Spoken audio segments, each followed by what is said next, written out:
જો આ રીતે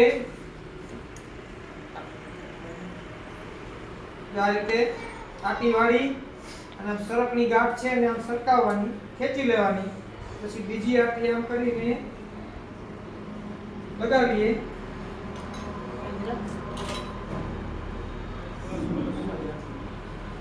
આ રીતે જો એક ગાંઠ આમ રાખવાની, બરાબર. પછી એમાં પાંદડું કરવાનું, પાંદડાનો દાંડો ખેંચું, પછી બીજી આટી મારવાની. થઈ ગયું. આટલું જ દૂર પાછી બીજી જગ્યા રાખી વળી એક આટી મારવાની.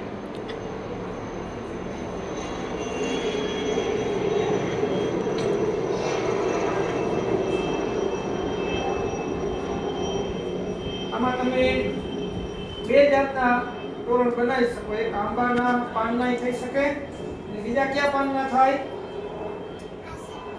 આસોપાલવના. સરસ.